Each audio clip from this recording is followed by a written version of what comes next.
All right, y'all. So I saw that somebody had posted this on Twitter, and I could not stop laughing because George really did unleash. Like, he wasn't riding the dragon. He was the one breathing fire. Listen, HBO, y'all can make him delete that blog post or whatever, but the damage is already done. And don't say it ain't so, because you released a very tired statement about it, and y'all would not have cared if George's attack, if George's Dracarys wasn't very successful. Let's talk about it.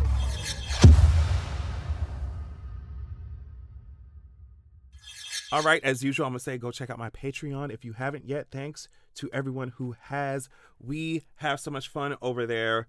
Exclusive videos, early releases, all that stuff. So get into it. Now, HBO, let's sit down and have a talk. Let's have a talk. All right. You have the chance right now, you have the chance to prevent a train wreck from happening. You've already proven that y'all don't know what y'all are doing with this franchise since Game of Thrones ended so badly, at least plot-wise. Of course, they're making money before anyone jumps in my comments saying, you said they don't know what they're doing with the franchise, yet they made millions and millions of dollars. Clearly they are. I'm saying plot-wise, we'll get into even that, the finances or whatever, a little bit later. Right, but y'all have proven that you don't know what y'all doing. Like, it was a mess. Fans were upset. Petitions were started to redo the entire season, last season of Game of Thrones. It was a mess, right? So you would think that HBO would want to avoid going through that mayhem again. And what better way to avoid the mayhem of fans being upset than listening to the author of the books that y'all are adapting in the first place? You all would have nothing to adapt and make all this money if it wasn't for him. So considering the colossal mess of Game of Thrones ending, you would think that HBO would be open to taking notes, right? You would think that HBO would try to be making sure that the author of their franchise, whatever, is not mad and that it's kind of following his vision, at the very least, loosely following his vision, right? But here's the thing. I estimate that Game of Thrones Season 8 was still massively financially profitable for HBO, right? So even though the fans were raging about the season and some of them were angry, a large portion of them were angry and starting petitions and all that, HBO's stomach was full. They was fine. Their banks was full. Their stomachs was full. They just burped in our faces and moved on about their business. They do not care. They did not care. Right? So my thing is, right, because y'all trying to build a cinematic universe off of his stuff, right? If House of the Dragon ends in the same kind of chaotic way that Game of Thrones did, and by the way, it's looking now, it's probably going to end that way, right?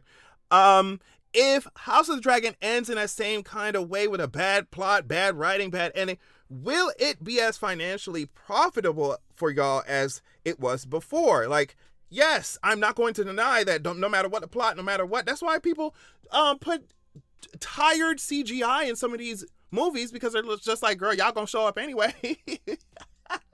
So they're just like, whatever. So that's what I'm saying. Yes, the show has been extremely profitable, whether you hated the ending or not. But is that going to always be the case? Is this a sustainable model to build an entire cinematic universe off of? We already see what's going on with Marvel. No shade. We already see what's going on with Marvel. Disney Plus show after Disney Plus show. Ain't nobody writing it. AI writing it. AI writers in it. They just feed some AI to some stuff, plug it up. Just pull the lever at the Disney Plus TV show factory and just pop them out. And we see what happened with Marvel. They had to pull back. Marvel now talking about, oh, well, we got to focus on quality and not quantity. We already see what happened. So y'all already made the fans mad. If the author is mad too, is it really worth, like, y'all don't want to stop and think, you know, for a second, HBO? To me, this is what the creators of the original Avatar: The Last Airbender animated series didn't want to be dealing with. That's why they left Netflix. I mean, I know Netflix still ended up making the show, but still, they made sure to let us know, the fans know, that what Netflix was doing was not what they envisioned. You know, so I don't know why companies don't want to listen to the very people who created the franchise that they want to use, whatever. So we all saw the way that George dragged some of the changes that the show made. He just really critiqued it, as he should. He used one seemingly small example, Maylor, and showed how removing him removes a lot more from the story than you'd expect at face value. I did a whole video on that. I went over the entire blog post that George deleted and what he said, so check that out. Check my description for that. So after he roasted Ryan Condal and everybody, like, it seems like HBO swooped in like Big Brother and said, hey, wait a minute, girl, don't play with us. Like, George, you got to take that down. And I'm sure this man was like, girl, I knew y'all was going to tell me to do that, but it's better to ask for forgiveness than for permission. And on top of that, I'm like, do y'all really want to be suing George for real? Like, can you imagine the headlines? You're suing the creator. You see what I'm saying? So I'm sure George was like, all right, I'm going to do it. I'm going to just do it. And on top of that, George spoiled some stuff in his blog post, though he did give warning to readers, though, of course, HBO was still not happy about that. And the blogs don't take that and, you know, spread the spoilers everywhere. I'm sure HBO is not happy about that. So either way, their statement was, there are few greater fans of George R.R. Martin and his book Fire and Blood than the creative team on House of the Dragon, both in production and at HBO. And this, to me, as soon as I read that sentence, I was like, oh yeah, y'all playing games. Y'all are looking in this man's face and saying, guess what? Actually, we do know what we're talking about. Actually, we are fans of your book. Why are you mad? And it comes off crazy to me.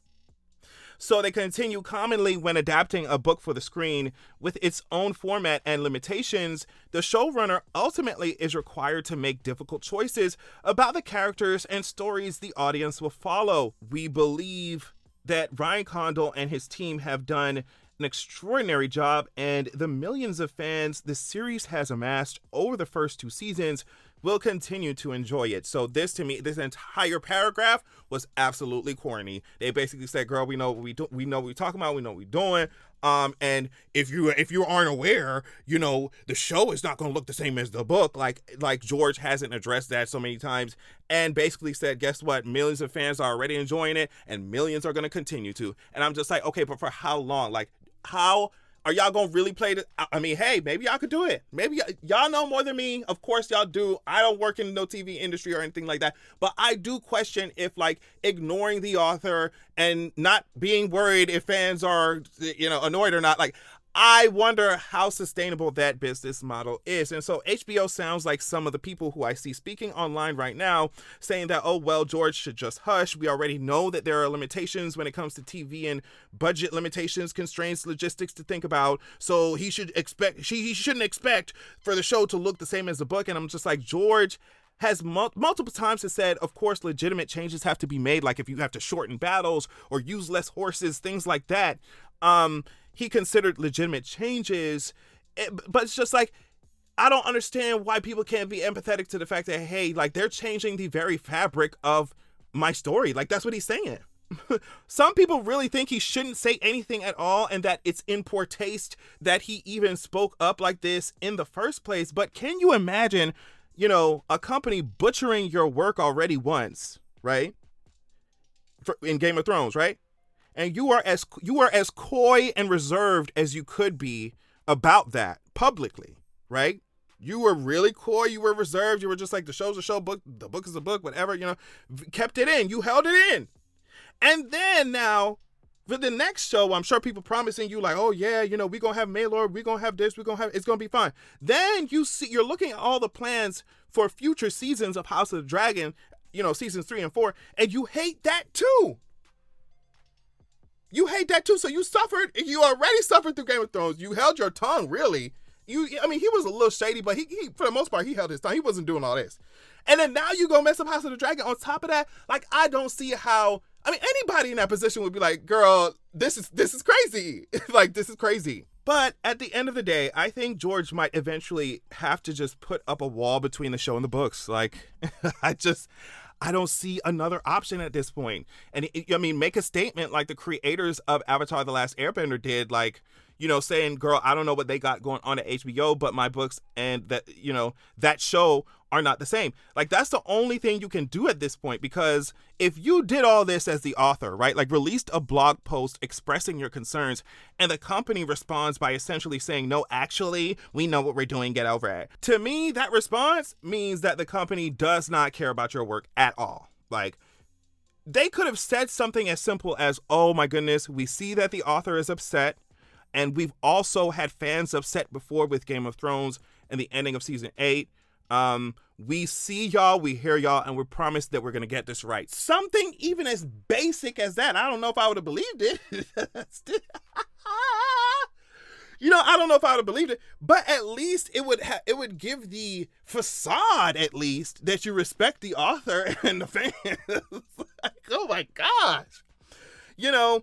Anything to me was better than saying, well, girl, did you expect the show to look exactly like the book does? Get over it. Like, if HBO was interested in the author's work because of the character and the story, and that's why they brought it to screen, then do they really think that they can consistently be misaligned with that author and at the same time still build some massively successful cinematic universe? Will this business model be sustainable for them in the long run? Or will people stop trusting the quality of the TV shows? Because right now we are running off the fact that, Game of Thrones was the biggest TV show in the world ever to ever exist, and But when will that not be enough to retain audiences? And I even asked that for me too, because I love watching the Targaryens burn things up, and I'm going to tune in to complain and rant about season 3 and 4. Like, I'm going to tune in, whatever. But even I have a limit if plots and characters get even messier than this in the future, like in future TV shows, in future spinoffs. Like, y'all talking about doing like Nymeria and Aegon the Conqueror and stuff, like, and the author is already this mad at how y'all are handling his work. Like, I don't know. I don't know. That's something to seriously think about and to consider. So I am, lobbing the question. I'm giving a question to y'all. Do y'all think that this business model will be successful in the long run? Because to me, what this looks like, if it is the quality of the shows going to continue to degrade as we go on? Like, spinoff after spinoff just get worse and worse? Or are we actually investing in making sure you and the author are at least somewhat aligned, so he's not getting so mad that he's risking getting sued to say something? I am just not convinced that it's a sustainable business model. People may argue and say, well, Adrian, you sitting here broke talking about rich HBO, and HBO rich and they making millions off of the franchise. And I'm just like, yes, that is true. I want to reiterate, yes, I know that's true, and they will make millions in the future. But I'm just like, for how long? What do y'all think about it? Because, like, in order for it to not be financially successful, we would all have to, or a lot of people would have to stop watching it. And I'm not at the point right now where I want to stop watching it, clearly. But I do wonder if, like, the quality or the plots or the, like the misalignment with George R. R. Martin, the actual author, is going to get worse and worse as we go on into this cinematic universe that they're trying to build. So let me know what you think about this. Love y'all so much.